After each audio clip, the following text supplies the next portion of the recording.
Welcome to our channel, ladies and gentlemen. The gruesome murder of the Molo-based activist cum politician Richard Raymond Otieno has opened a can of worms. It has really revealed the DNA in our nature of the Kenyan politics. There is a video that is circulating, and they say this is the last public speech that Raymond gave before he was murdered. And I want us to look at this. Na mimi ndiye yule kijana ambaye mliona kwa TV mara mingi hapa Molo akiwa anashikwa, anawekwa ndani, anatolewa ndani wakati ile maneno ya Gen Z ilikuwa. Na mimi ndio ulisikia mheshimiwa wenu Kuria Kimani akisema niye ni dai ya guko niweko ndani. Wakati ya ile maneno mingi si mnakumbuka? Adoitoni eno jie guko kweli. Ni ana ko ya guko kweli. Hapana. Mimi nilikuwa napigania vile Gen Z na Kenya itasonga mbele. Wakati kuna shida lazima tukosoe serikali. Mimi nilimwambia ndugu yangu Kuria Kimani, na najua ni jirani wa hapa, sisi watu wa Molo tukukutuma pale juu ukatimue Gachagua. Hatukukutuma uende ukapeleke finance bill sijui kuna sha na shisho. Hizo wazazi wetu wanakufa kwa hospitali kwa sababu ya hiyo shida ya shisha. Nema kana ni maeni. Neguo doito. Si wanakufa. Afadhali hata ile NHIF yambe. Mimi nikamwambia hii maneno upeleke huko kidogo, we rudi hapa Molo, fanyia watu kazi, wachana na shisha na Sasa hizi umeanza kuambia watu watunge ng'ombe shindano, umepatia, na ukikuja hapa unapatia wazazi wetu basari 1,500, na wewe ni finance chair wa bunge, wewe ndio finance president. Hapana, hapo mimi nitakwambia kwa ukweli, it is very wrong. Mwisho, mimi namuomba wakaaji wa area hii, vile Gen Z wameamua Kenya hii mzima, sana hii Molo, munisaidie, na kama kuna mwakilishi wa mbunge hapa, ende amwambie nahitaji kura yake ya kufukuza wasaliti wote hii Molo na Kenya mzima. Na hapa nikiangalia tuko na viongozi ambao niko kana wanema ukishindwa kazi enda nyumba, si kuna mwingine ataingia hapo asukume. Hata mimi sinaweza tosha mboga. Lakini juu mimi nilikuwa wananiita Gen Z, mimi hapo juu staki. Lakini kuna kiongozi hata hapa. We are not short of leaders. We have Ng'ang'a Tetemesha. Tuko na Ng'ang'a Tetemesha, ametetemesha Molo, ametetemesha Elbago na kwingine. He is a leader. We are not short of leaders. Si kutuambia kila siku utakuwa ukitupanga na 200. We are above 200. Give this youth job. Vijana wanakunywa mihadarati. Ati kile ambacho ukitoka huko Nairobi na ndege, kazi yako ni ndege na kuanguka, na vijana wa eneo bunge lako wanatumia mihadarati, wamekosa kazi. I'll tell you, juu mimi unajua nikiongea kidogo wananitumia CID. Mimi adaitodirume tamudu, na kama kuna kitu naheshimu ni kanisa na maombolezi. Leo ni siku ya kiongozi wetu. Huyu ni kiongozi na nyinyi wote mnajua, mkisikia kwa ndomo ni kusema aliongoza vizuri. Tumpatie heshima yake, na mzee lala salama salimini. Thank you Adwaita.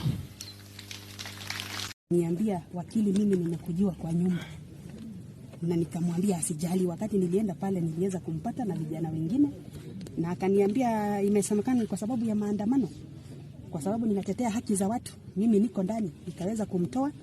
Mara ya pili akanipigia, wakati nilimtoa akaniambia unajua wakili, nimepigwa kichwa. Nikaenda nikampata tena hospitalini, na sasa hii ni mara ya 3. Kwa hivyo tunataka kuuliza serikali, vijana wanaelekea wapi?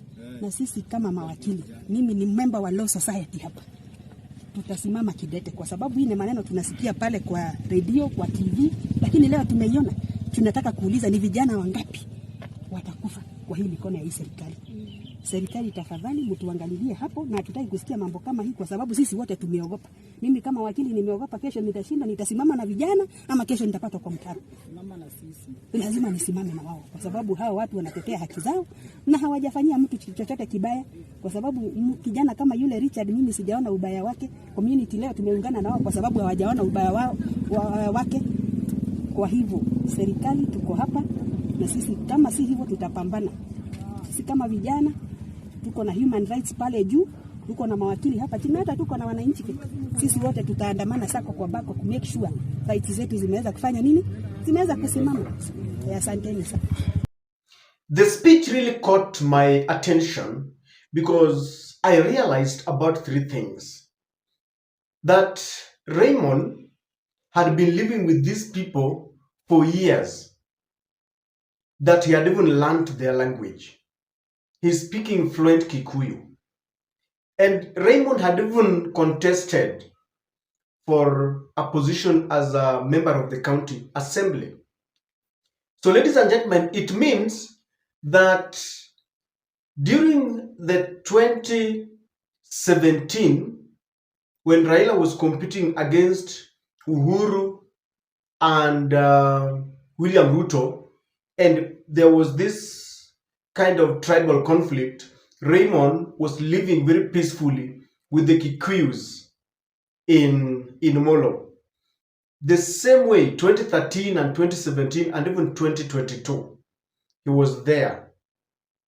Now, if you want to know just how deep the relationship between Raymond and the locals was, you've seen this video where they decided to carry the body of Raymond and they were demonstrating with it.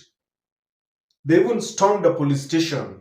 I understand they even stormed the mortuary where it was kept. So this is the reaction. I want us to look at this deeply because it is the Kikuyus coming up to brave tear gas, to lit bonfires on the road for a person who is not their tribe.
Now, several politicians also talked after, people are now saying that Raymond must have been a target because he had been arrested during Gen Z's protest, and he is linking his arrest to the current member of parliament, Kuria Kimani.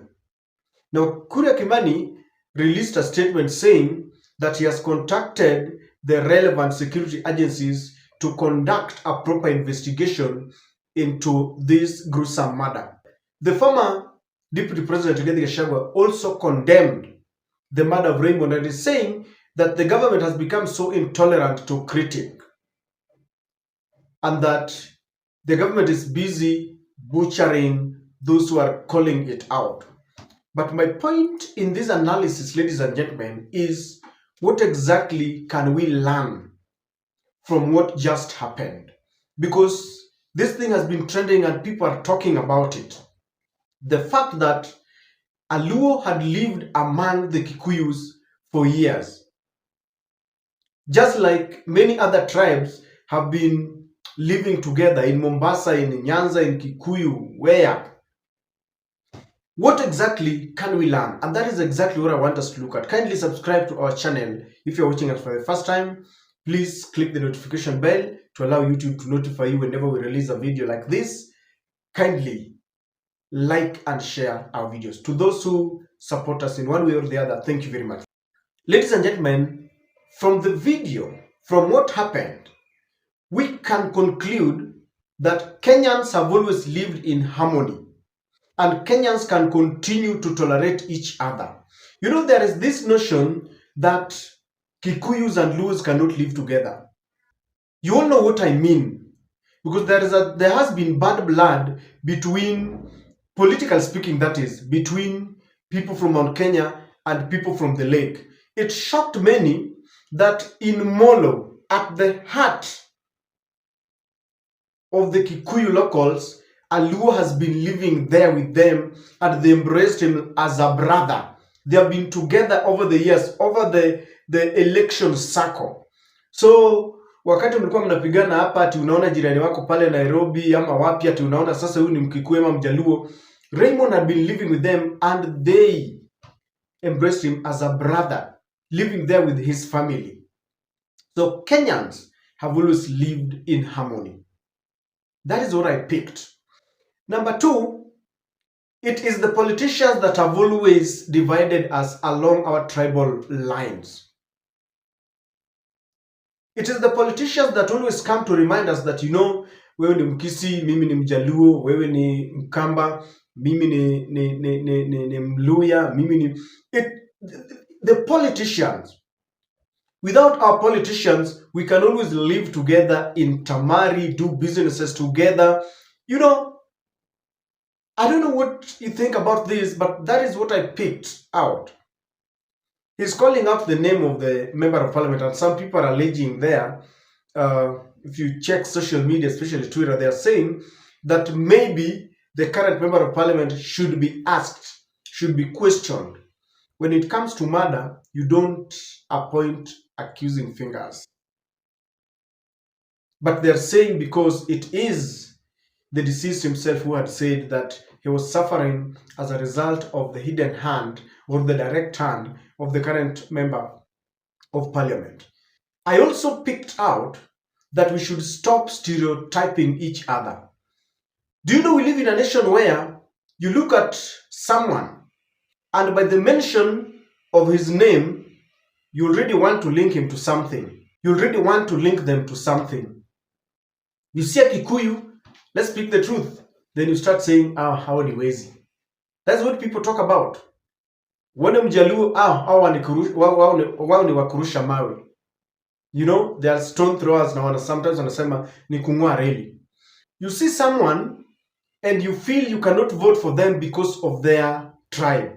There are many people who have been denied jobs because of their names, because of that stereotype. And I have realized that we cannot judge people as a community, as a group. If someone decides to be a thief, if someone decides to be a tribal person, it is that person, not a group of people. Because people have been saying that, you know, Kikuyus are very intolerant, that you cannot live with them, you cannot do what, but they have shown otherwise.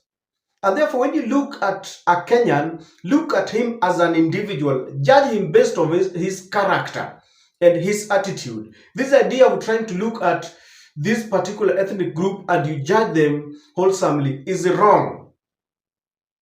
And many people are still wondering, how comes? You know, some people thought that, no, this is not true. I watched him speaking French Kikuyu and I was like, really? And that means that they have lived together over the years.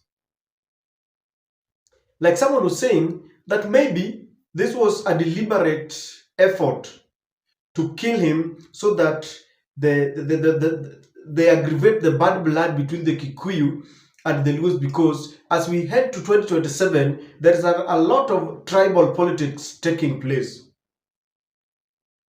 Have you listened to people talking outside there trying to explain and link certain individuals to the death of the former CDF General Ogola? I know you have, even if we don't expound. They're trying to link it to certain politicians, certain tribes, that they were doing this because of 2027, they were doing this to take power. And that has stuck to the minds of many. And I watch this, ladies and gentlemen, and I want to congratulate the people of Molo. It is a special case that they had to go to the streets demonstrating against one life lost, one who is not one of their own. That is not Kinuthia. That is Otieno.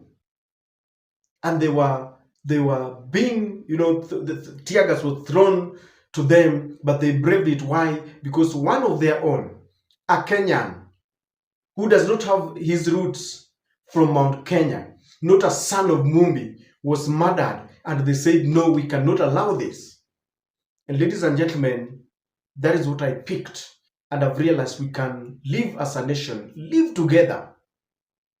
The final one is, we can always make a change. If we decide to stick together like that, if you decide to play our politics without tribal boundaries, without political party boundaries, without leadership boundaries, that we decide that whether you are a Kikuyu or a Kamba or a Kisi or a Luya or a Costarian, a Nubian, a Sabaot, that we can always identify our enemy. If we say our enemy is corruption, if we say our enemy is bad leadership, and we say that it is Ruto or Raila or Gachagua or Okia Mutata or who, and we say that this is our enemy and we want to support someone so that he can remove the person who is the face of bad leadership, then we can do it if we rise up against cheap tribal politics. Didn't you like the scene that some people came to protest against one of their own? I don't know what to think, but that is my take.